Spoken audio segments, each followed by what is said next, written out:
امراؤ جان ادا ایک خوبصورت شاعرہ، ایک طوائف اور ایک رازوں سے بھری شخصیت۔ امراؤ جان ادا جس کا ذکر ادب میں ہے، حقیقت میں ہے یا صرف افسانہ؟ آئیے جانتے ہیں اس مشہور کردار کی مکمل داستان۔ امراؤ جان ادا کا اصل نام معلوم نہیں، لیکن وہ ایک مشہور طوائف شاعرہ اور موسیقی کی ماہر مانی جاتی تھی، جن کا تعلق اودے کے مشہور شہر لکھنؤ سے تھا۔ کہا جاتا ہے کہ وہ سن 1840 کے قریب پیدا ہوئیں۔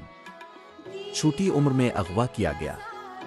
کہا جاتا ہے اغوا کرنے والا کوئی پرانا دشمن تھا جو ان کے والد سے بدلہ لینا چاہتا تھا۔ اسے لکھنؤ کے ایک مشہور کوٹھے پر بیچ دیا گیا، جہاں اسے تعلیم، رقص، موسیقی اور زبان کی تربیت ملی۔ وہاں اس کا نیا جنم ہوا بطور امراؤ جان ادا۔ ان کی شاعری میں درد تھا، جدائی کا دکھ، محبت کی بے قراری۔ سنیے ان کے کچھ اشعار۔ ایک تم ہی نہیں تنہا، الفالفت میں مری رسوا، اس شہر میں تم جیسے دیوانے ہزاروں ہیں، اور دل چیز کیا ہے اب میری جان لیجئے۔ مرزا ہادی رسوا کا ناول 1899 میں شائع ہوا۔ یہ اردو ادب کا پہلا جدید ناول مانا جاتا ہے۔ انہوں نے دعویٰ کیا کہ وہ امراؤ جان سے خود ملے تھے اور یہ اس کی سنائی ہوئی سچی کہانی ہے، لیکن تاریخ میں ان کے وجود کا کوئی ٹھوس ثبوت نہیں ملتا۔ تو پھر امراؤ جان ادا حقیقت میں تھی بس ایک تخلیق؟ امراؤ جان کی کہانی نے فلموں میں کئی رنگ بدلے۔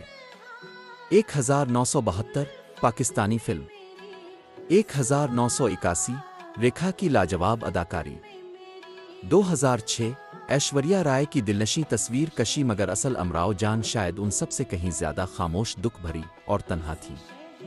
امراؤ جان ادا، ایک نام، ایک روایت، ایک راز۔